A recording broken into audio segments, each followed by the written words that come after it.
25, on average, 25,000 people. We knocked out 97%. And those drugs mostly come from a place called Venezuela.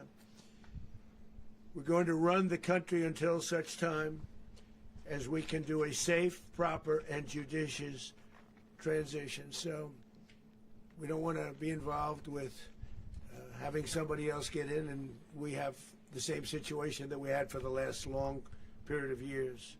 So we are going to run the country until such time as we can do a safe, proper, and judicious transition. And it has to be judicious because that's what we're all about.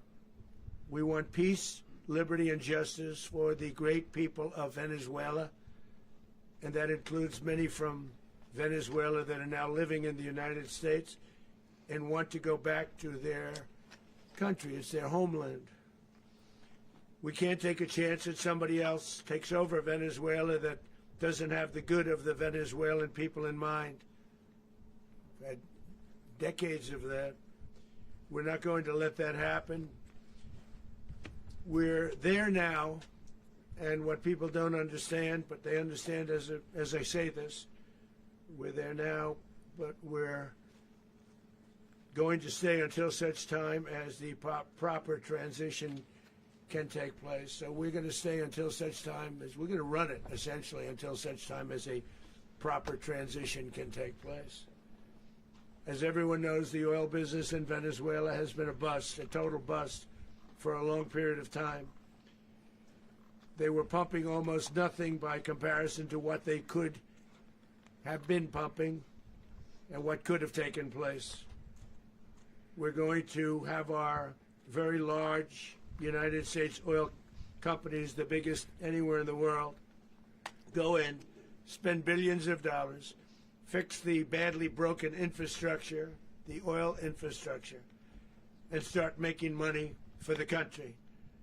And we are ready to stage a second and much larger attack if we need to do so. So we were prepared to do a second wave if we needed to do so. We actually assumed that a second wave would be necessary, but now it's probably not.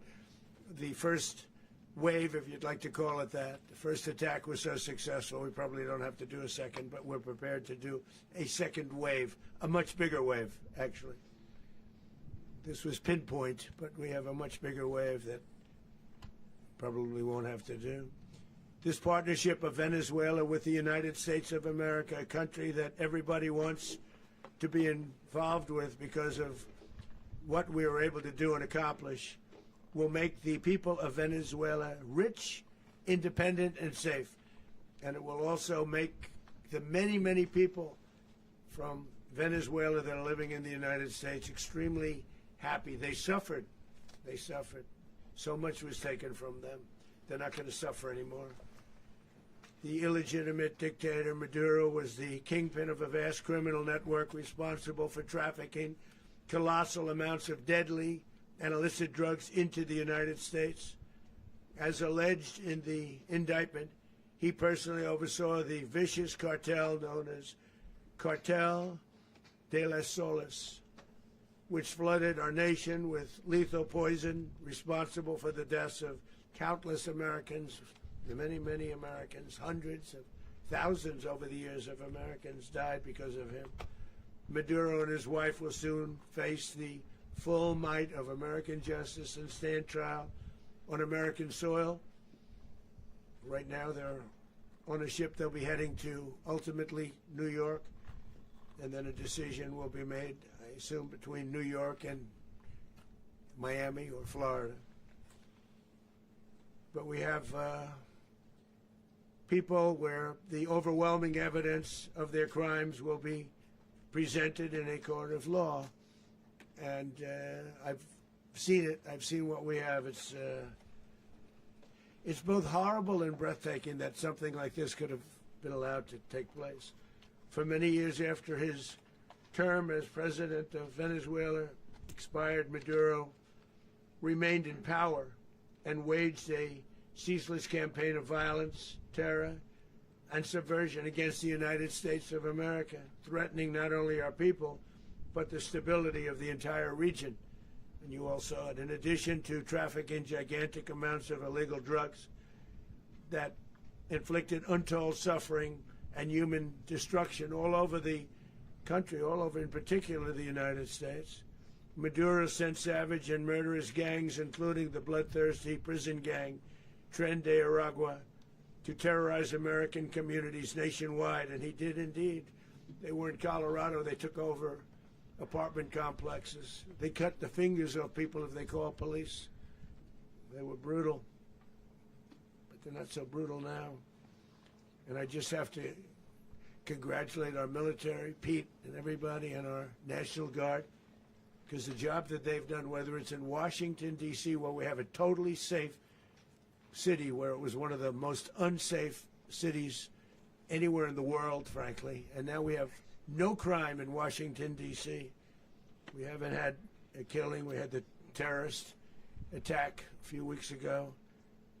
A little bit of a different kind of a threat, but we haven't had a killing in a long period of time, 6-7 months. We used to have two, on average, 2 a week in Washington, our capital. We don't have that anymore.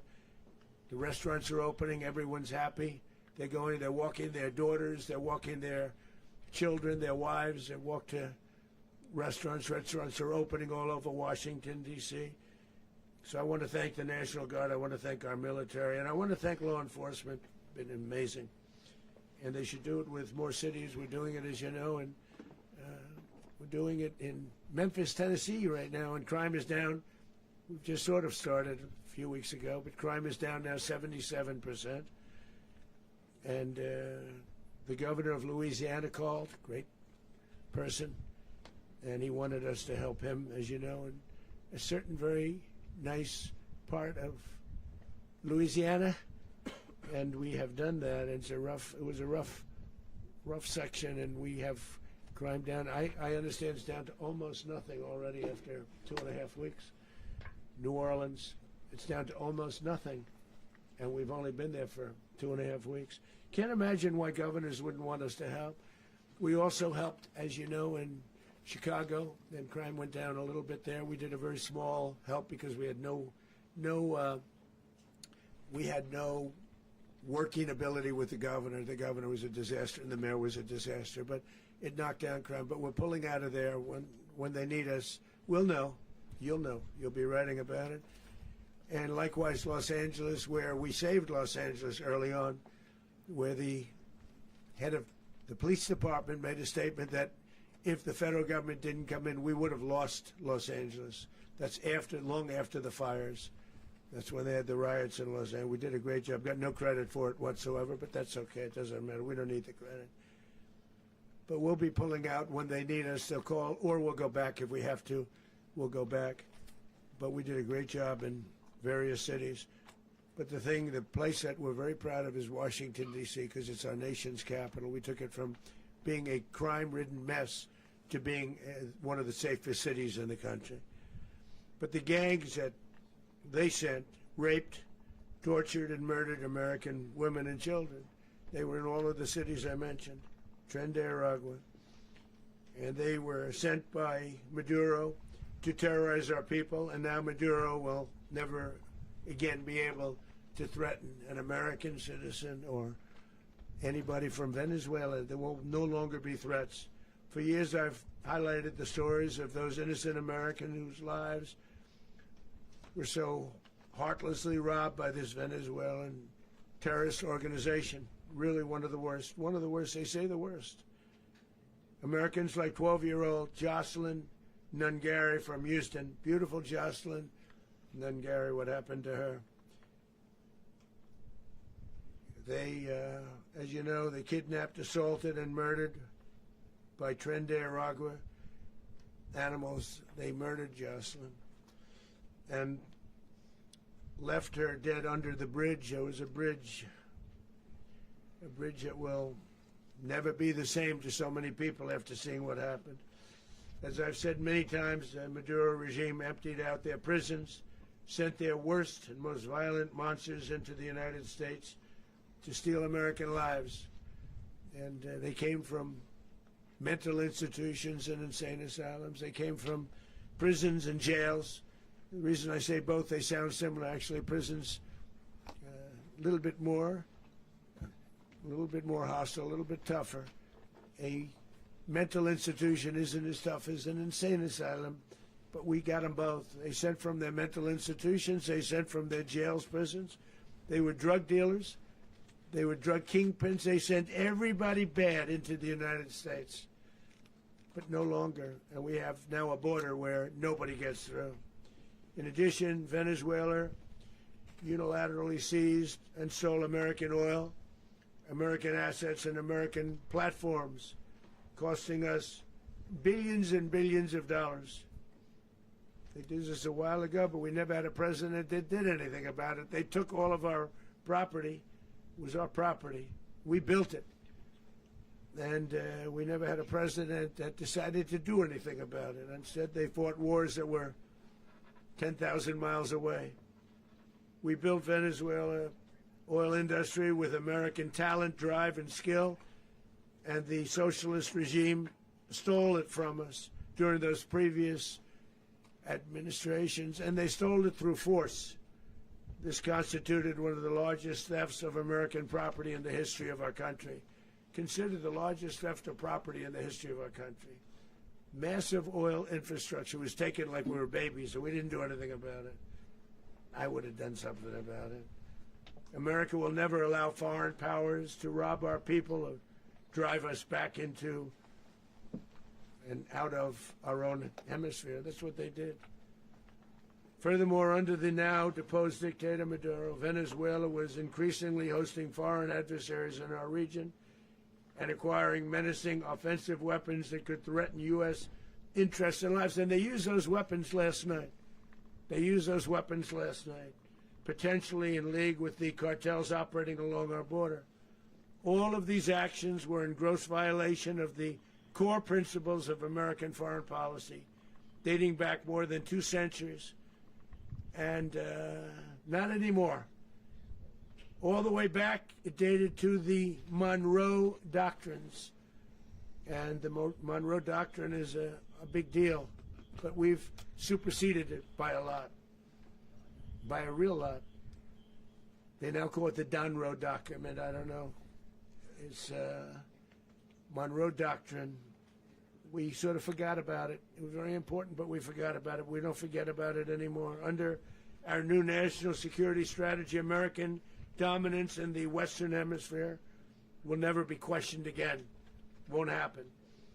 So just in concluding, for decades, other administrations have neglected or even contributed to these growing security threats in the Western Hemisphere. Under the Trump administration, we are reasserting American power in a very powerful way in our home region. And our home region is very different than it was just a short while ago. The future will be, and we did this in my first term. We had great dominance in my first term, and we have far greater dominance right now. Everyone's coming back to us. The future will be determined by the ability to protect commerce and territory and resources that are core to national security. These are core to our national security. Just like tariffs are, they've made our country rich, and they've made our national security stronger than ever before. But these are the iron laws that have always determined global power. And we're going to keep it that way. We will secure our borders. We will stop the terrorists. We will crash the cartels, and we will defend our citizens against all threats, foreign and domestic. Other presidents may have lacked the courage or whatever to defend America, but I will never allow terrorists and criminals to operate with impunity against the United States. This extremely successful operation should serve as warning to anyone who would threaten American sovereignty or endanger American lives. Very importantly, the embargo on all Venezuelan oil remains in full effect. The American Armada remains poised in position, and the United States retains all military options until United States demands have been fully met and fully satisfied. All political and military figures in Venezuela should understand what happened to Maduro can happen to them, and it will happen to them if they aren't just, fair, even to their people. The dictator and terrorist, Maduro, is finally gone in Venezuela. People are free. They're free again. It's been a long time for them, but they're free. America is a safer nation. This morning, it's a prouder nation this morning because it didn't allow this horrible person and this country that was doing very bad things to us. It didn't allow it to happen. And the Western Hemisphere is right now a much safer place to be. So I want to thank everybody for being here. I want to thank General Raisin Kane. He's a fantastic man. I've worked with a lot of generals. I worked with some I didn't like. I worked with some I didn't respect. I worked with some that just weren't good. But this guy is fantastic. I watched last night one of the most precise attacks on sovereignty. I mean, it was an attack for justice. And I'm very proud of him, and I'm very proud of our Secretary of War, Pete Hegseth, who I'm going to ask to say a few words. Thank you very much. Mr. President, can you explain how the U.S. will run Venezuela? Well, thank you, Mr. President. Finally, a commander-in-chief the world respects and the American people deserve. And as the President said, words can barely capture the bravery and the power and the precision of this historic operation. A massive joint military and law enforcement raid flawlessly executed by the greatest Americans our country has to offer. American warriors are second to none, the best in the world and the best of our country. What all of us witnessed last night was sheer guts and grit, gallantry, and glory of the American warrior. I'm simply humbled by such men, and I tip my hat to our chairman, Dan Raisin Kane, and all those Americans who stood watch last night. Our warriors are the elite of America, and again, President Trump has your back. No other country on planet Earth, and it's not even close, could pull this kind of operation off. And no other president has ever shown this kind of leadership, courage, and resolve. The most powerful combination the world has ever seen. As the President said, our adversaries remain on notice. America can project our will anywhere, anytime. The coordination, the stealth, the lethality, the precision, the very long arm of American justice, all on full display in the middle of the night. Nicolas Maduro had his chance, just like Iran had their chance, until they didn't and until he didn't. He effed around, and he found out. President Trump is deadly serious about stopping the flow of gangs and violence to our country. Deadly serious about stopping the flow of drugs and poison to our people. Deadly serious about getting back the oil that was stolen from us. And deadly serious about reestablishing American deterrence and dominance in the Western Hemisphere. This is about the safety, security, freedom, and prosperity of the American people. This is America first. This is peace through strength. And the United States War Department is proud to help deliver it. Welcome to 2026, and under President Trump, America is back. I'd like to welcome now our chairman, Chairman Raisin Kane, to give a few more details about the operation. Mr. Chairman. Thank you, Mr. Secretary. Thank you, Mr. President, and good morning. Last night, on the order of the President of the United States and in support of a request from the Department of Justice, as the President said, the United States military conducted an apprehension mission in Caracas, Venezuela, to bring to justice two indicted persons, Nicolas and Cecilia Maduro. This operation, known as Operation Absolute Resolve, was discreet, precise, and conducted during the darkest hours of January 2nd and was the culmination of months of planning and rehearsal, an operation that, frankly, only the United States military could undertake.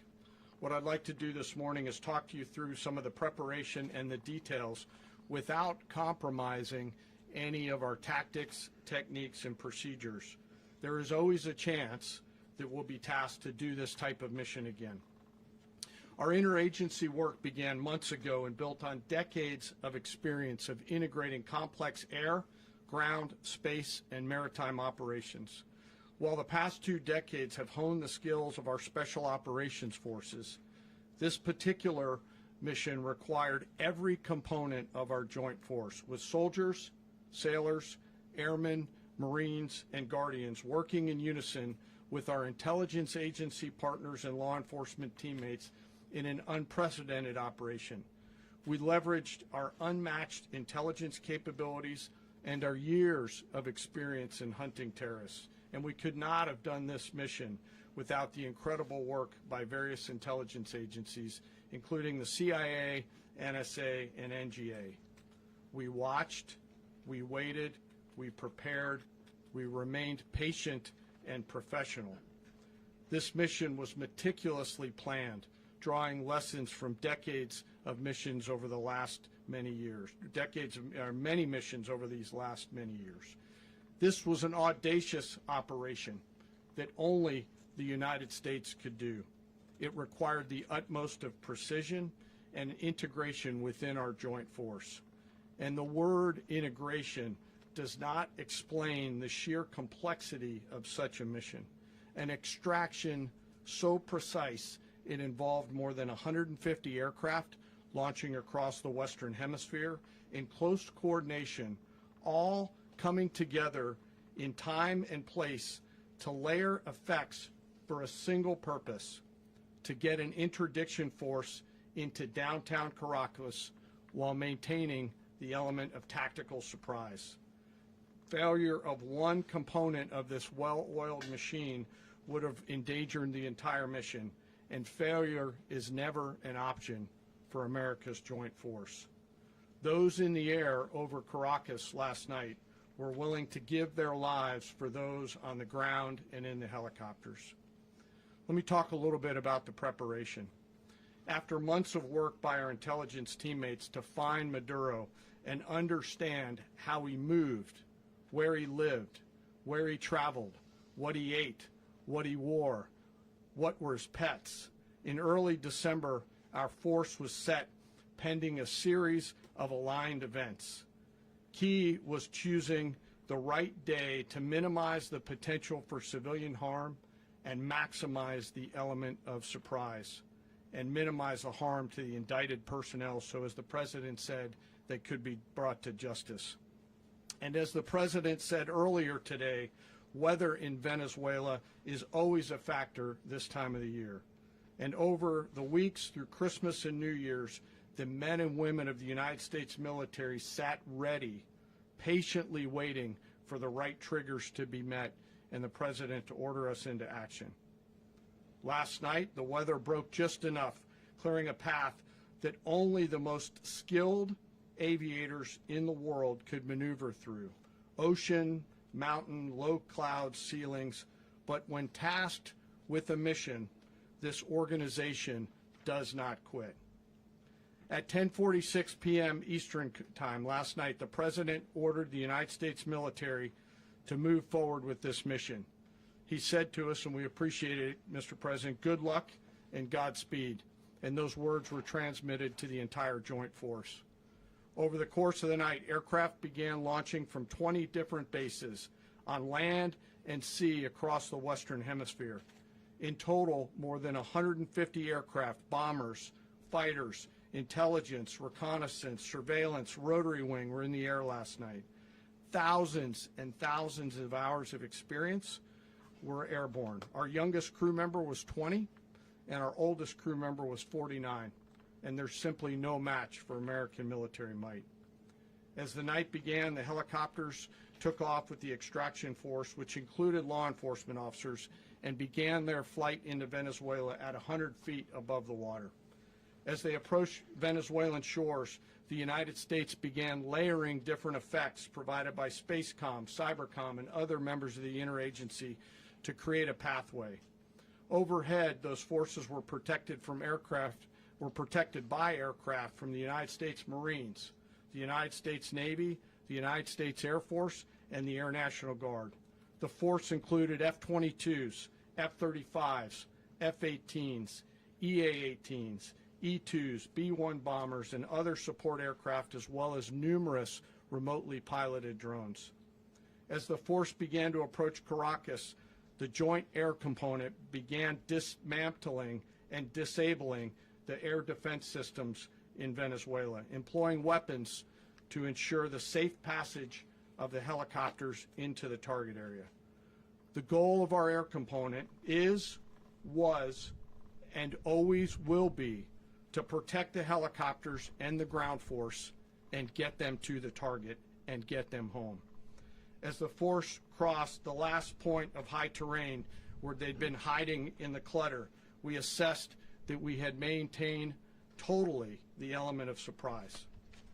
As the helicopter force ingressed towards the objective at low level, we arrived at Maduro's compound at 1:01 a.m. Eastern Standard Time, or 2:01 a.m. Caracas local time, and the apprehension force descended into Maduro's compound and moved with speed, precision, and discipline towards their objective, and isolated the area to ensure the safety and security of the ground force while apprehending the indicted persons.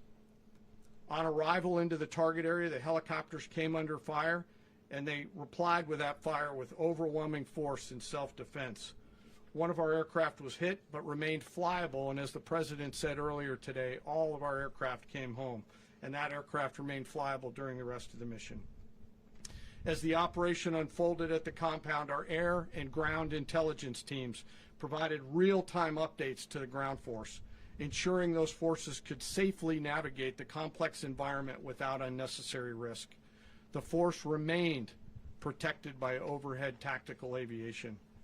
Maduro and his wife, both indicted, gave up and were taken into custody by the Department of Justice, assisted by our incredible U.S. military with professionalism and precision, with no loss of U.S. life. After securing the indicted persons, the force began to prep for departure. Helicopters were called in to exfiltrate the extraction force, while fighter aircraft and remotely piloted aircraft provided overhead coverage and suppressive fire. There were multiple self-defense engagements as the force began to withdraw out of Venezuela.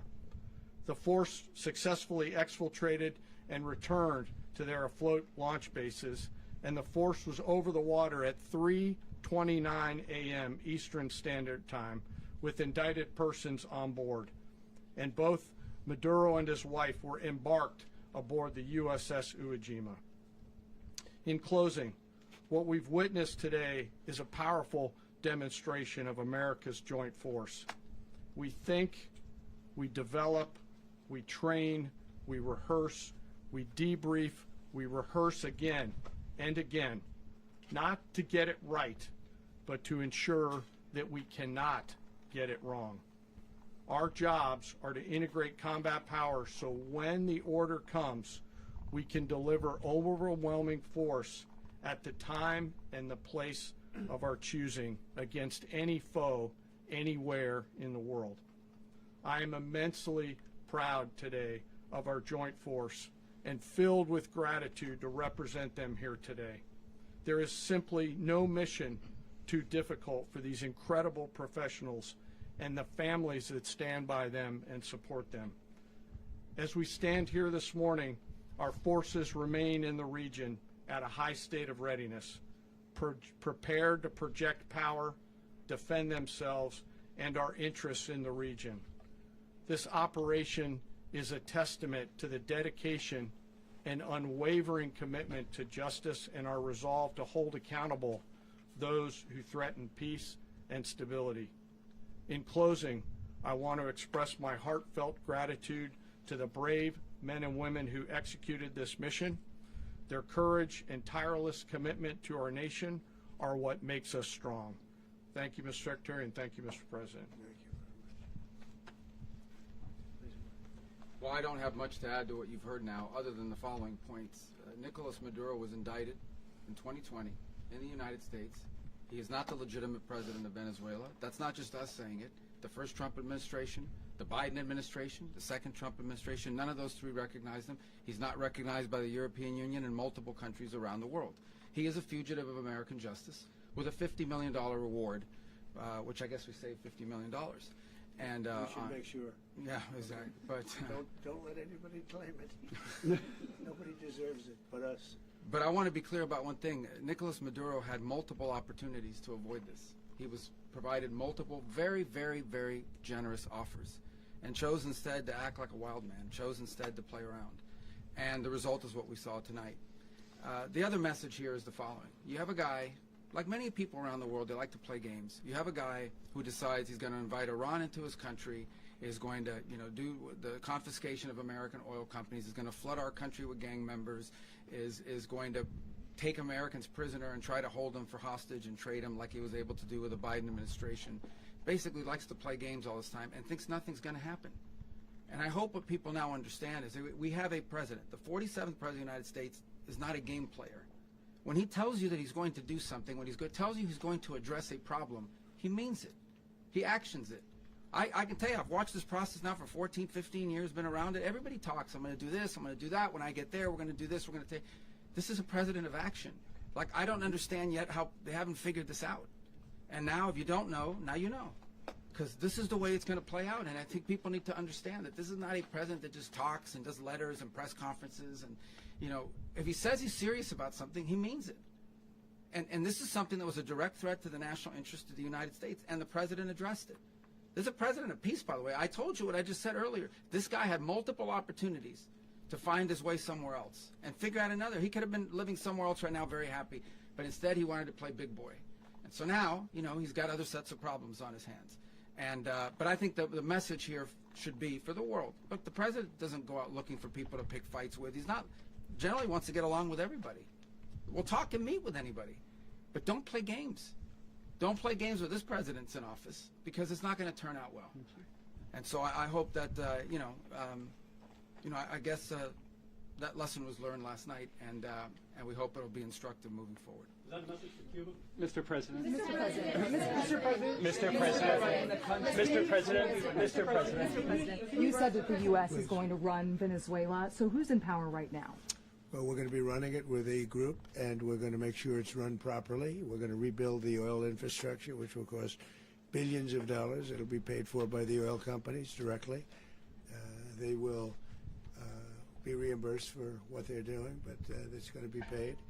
And we're going to get the oil flowing the way it should be. As you know, it was just a minor flow. It was actually a minor flow for what they have. But we're going to run it properly, and we're going to make sure the people of Venezuela are taken care of. We're going to make sure the people that were forced out of Venezuela by this thug are also taken care of. Mr. President. Mr. President. Mr. President. Mr. President. President, does the U.S. running the country mean that U.S. troops will be on the ground? How will that work? Well, they always say boots on the ground. Oh, so we're not afraid of boots on the ground if we have to have. We had boots on the ground last night at a very high level, actually. We're not afraid of it. We don't mind saying it. But we're going to make sure that that country is run properly. We're not doing this in vain. This is a very dangerous attack. This is an attack that could have gone very, very badly. Could have gone very badly. We could have lost a lot of people last night. We could have lost a lot of dignity. We could have lost a lot of equipment. The equipment is less important, but we could have lost a lot. And we're going to make sure that this is proper. We're there now. We're ready to go again if we have to. We're going to run the country right. It's going to be run very judiciously, very fairly. It's going to make a lot of money. We're going to give money to the people. We're going to reimburse people that were taken advantage of. We're going to take care of everybody. It's very important. We couldn't let them get away with it. They stole our oil. We built that whole industry there, and they just took it over like we were nothing. And we had a president that decided not to do anything about it. So we did something about it. We're late, but we did something about it. Yeah, please. Mr. President, can you explain the exact mechanism by which you're going to run the country? Are you going to designate a U.S. official to coordinate? It's Can all you just being unpack that? being done right now. We're designating people. We're talking to Who people. We're specifically? designating various people, and we're going to let you know who those people are. Mr. President. What's the group you mentioned that would run Venezuela? Well, it's largely going to be, for a period of time, the people that are standing right behind me. We're going to be running it. We're going to be bringing it back. It's a dead. I talk about a dead country. A year and a half ago, we were a dead country. Now we're the hottest country anywhere in the world. We're a country doing better than any country anywhere in the world, and it required leadership. Venezuela has a lot of bad people in there, a lot of bad people that shouldn't be leading. We're not going to take a chance that one of those people take over for Maduro. So you can look at, and others, we have fantastic people, including people in the military. So we're going to have a group of people running it until such time as it can be put back on track, make a lot of money for the people, and give people a great way of life, and also reimbursement for people in our country that were forced out of Venezuela. Mr. President, Rubio would be. you said earlier today that you weren't going to back Machado to come back and be the opposition leader in your Fox and Friends interview. And then you also mentioned the vice president of Venezuela. Are you going to work with the vice president of Venezuela, or how do you foresee the relationship Well, I going? understand she was just sworn in, but she was, as you know, picked by Maduro. So Marco's working on that directly. He just had a conversation with her, and she's essentially willing to do what we think is necessary to make Venezuela great again. Very simple. Mr. President, Colombian President Gustavo Petro, a couple weeks ago, he said he's got to watch his ass. And today, he said he's not concerned about anything happening to him in the aftermath of this operation. So, just what your message is Well, about he that. has cocaine mills. He has factories where he makes cocaine. And yeah, I think I stick by my first statement. He's making cocaine. They're sending it into the United States. So he does have to watch his ass. Mr. President, Did you notify any members of Congress in advance? Marco, do you want to talk about that? Because you were involved in it. Sure. We call members of Congress immediately after. This was not the kind of mission that you can do congressional notification on. It was a trigger-based mission in which conditions had to be met night after night. We watched and monitored that for a number of days. So it's just simply not the kind of mission you can call people and say, hey, we may do this at some point in the next 15 days. But it's largely a law enforcement function. Remember, at the end of the day, at its core, this was an arrest of 2 indicted fugitives of American justice, and the Department of War supported the Department of Justice in that job. Now, there are broader policy implications here, but it's just not the kind of mission that you can pre-notify because it endangers the mission. If I could add one thing to that, Congress has a tendency to leak. This would not be good. If they leaked, General, I think it would have been maybe a very different result. But I have to say, they knew we were coming at some point, We had a lot of ships out there. They sort of knew we were coming. But Congress will leak, and we don't want to leak. Mr. President, You were one of the only people to watch this all play out live. What was Maduro doing when the U.S. forces entered what I assume would be his home? And also, was there any point where the U.S. was considering if Maduro pushed back or resisted killing Maduro? It could have happened. It could have happened. He was trying to get into a safe place. You know what a safe place is, all steel. And he wasn't able to make it to the door because our guys were so fast. They went through the opposition so fast. And there was a lot of opposition. People were wondering, do we get them by surprise? Sort of surprised, but they were waiting for something. It was a lot of opposition. There was a lot of gunfire. You saw some of it today. But he was trying to get to a safe place, which wasn't safe because we would have had the door blown up in about 47 seconds, they say on average, regardless of how thick the steel was. It was a very thick door. It was a very heavy door, but he was unable to get to that door. He made it to the door. He was unable to close it. So where is Maduro going to be? Go ahead, finish. Where is Maduro going to be in the time being right now? Do you know his exact Well, whereabouts? eventually, ultimately, in the near future, he's going to be brought to New York. And where is he going to be held? Where is he going to be held in New York? Do you know? That's going to be up to the officials that do these things. Mr. President, the U.S. has something of a mixed track record of ousting dictators without necessarily a plan for what comes afterwards. Not with Did me, that weigh on your decision Well, that's when we making? had different presidents, but with me, that's not true. With me, we've had a perfect track record of winning. We win a lot, and we win. If you look at Soleimani, you look at al-Baghdadi, you look at the Midnight Hammer. Midnight Hammer was incredible. Right now, you wouldn't have peace in the Middle East. We have essentially peace in the Middle East because of that. If we weren't successful with Midnight Hammer, you wouldn't have peace in the Middle East. So, with me, you've had a lot of victory. You've had only victories. You've had no losses. Yeah. Mr. President, can you? How long do you expect the U.S. to run Venezuela, and how soon do you want the Venezuelan people to hold elections? So I'd like to do it quickly, but it takes a period of time. You know, we're rebuilding. We have to rebuild their whole infrastructure. The infrastructure is rotted. It's actually very dangerous. It's blow-up territory. Oil is very dangerous. It's a very dangerous thing to take out of the ground. It can kill a lot of people. It has killed a lot of people doing just that. The infrastructure is old. It's rotted.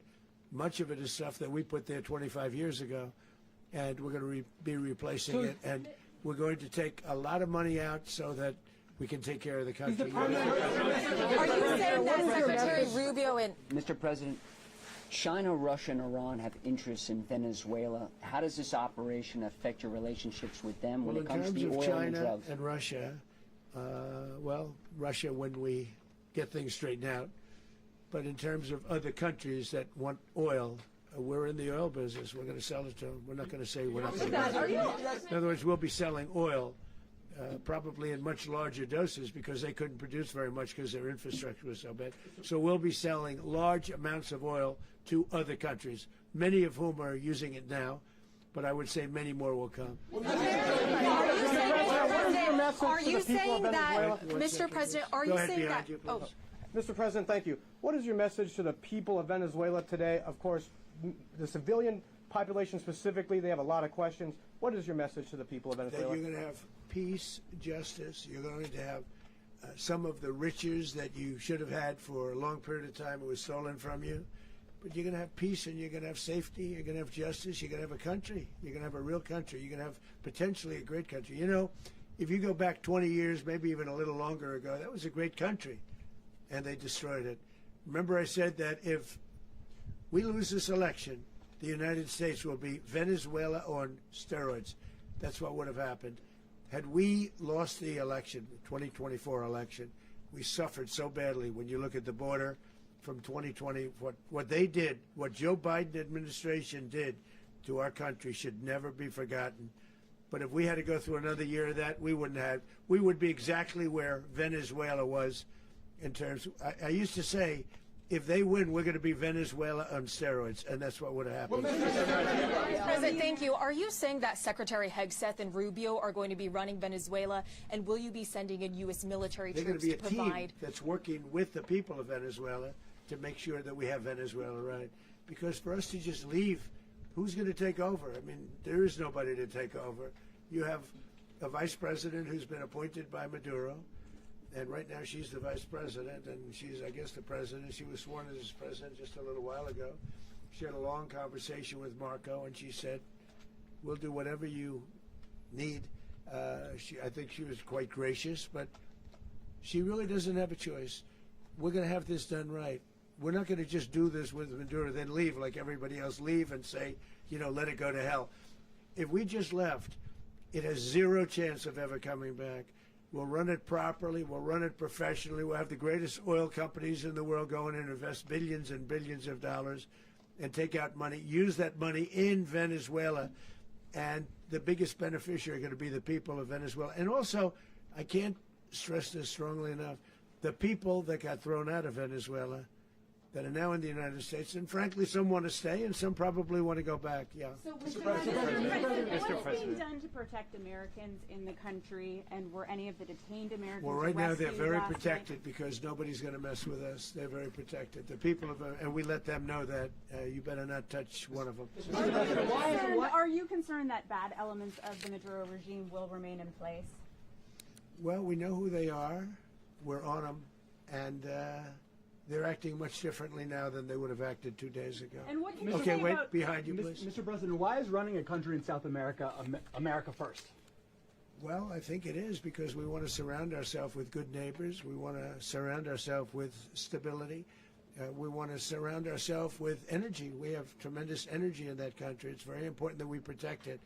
We need that for ourselves. We need that for the world. And we want to make sure we can protect it. Yes, sir. Please, go ahead. Yeah, is there a message here for Cuba and Diaz-Canel? Well, Cuba's an interesting case. Cuba is, not doing very well right now. That system has not been a very good one for Cuba. The people there have suffered for many, many years. And I think Cuba is going to be something we'll end up talking about, because Cuba is a failing nation right now, very badly failing nation. And we want to help the people. It's very similar in the sense that we want to help the people in Cuba, but we want to also help the people that were forced out of Cuba and living in this country. Do you want to say something about that, Marco, please? Well, I mean, I just gave you a statement a few minutes ago about, when the president speaks, you should take him seriously. So suffice it to say, Cuba is a disaster. It's run by incompetent, senile men, and in some cases, not senile, but incompetent nonetheless. It has no economy. It's in total collapse. And by the way, they were, all the guards that helped protect Maduro, this is well known, their whole spy agency, all that were full of Cubans. I mean, it's amazing. This poor island took over Venezuela in some cases. One of the biggest problems the Venezuelans have is they have to declare independence from Cuba. They tried to basically colonize it from a security standpoint. So, yeah, look, if I lived in Havana and I was in the government, I'd be concerned, at least a little bit. Are you cutting off the oil flow to Cuba from Venezuela? Well, the president already announced a week ago that anything that's sanctioned, it's sanctioned oil, it's not going to be allowed to get there. So that's an The answer is yes. Mr. President. Is the U.S. aware of the location of opposition leader Machado, and have you been in contact with her? No, we haven't. Really, no, we haven't. Mr. President, on Monday. I think it would be very tough for her to be the leader. She doesn't have the support within, or the respect within the country. She's a very nice woman, but she doesn't have the respect. Mr. President, is it possible that the U.S. ends up administrating Venezuela for years? Well, it won't cost us anything, because the money coming out of the ground is very substantial, so it's not going to cost us anything. So the U.S. isn't going to dedicate any money to... Well, we want safety there. We want to be surrounded by countries that aren't housing all of our enemies all over the world. That's what was happening, and you don't want to have that. But we're going to be rebuilding, and we're not spending money. The oil companies are going to go in. They're going to spend money. We're going to take back the oil that, frankly, we should have taken back a long time ago. A lot of money is coming out of the ground. We're going to get reimbursed for all of that. We're going to get reimbursed for everything that we spend. So it's going to be a very important. This is a very big evening that took place last night. We have to be surrounded by safe, secure countries, and we also have to have energy. Very important. We have to have energy that's real energy, not where they're getting 4% and 5% of the energy out of the ground. You take a look. It was such a disaster. So what's going to happen with Venezuela, I think, over the next period of a year, is going to be a great thing, and the people of Venezuela will be the biggest beneficiaries. Mr. President, on Monday, U.S. military. Mr. President, thank you. What did you last speak to Maduro about when you spoke? And is the Well, US I don't want to get into the Venezuela? conversations, but I did have conversations with him, and I said, you got to surrender. And I actually thought he was pretty close to doing so, but now he wished he did, yeah. Mr. President, can you explain, you said that Maduro is responsible for drug trafficking. You recently pardoned the former president of Honduras who was convicted on many drug trafficking. Can you explain how these two situations are different? And would you ever pardon Maduro? I endorsed, as you know, the winning president, the man who won in Honduras. I endorsed the man who won in Chile. I endorsed the man who won in Argentina.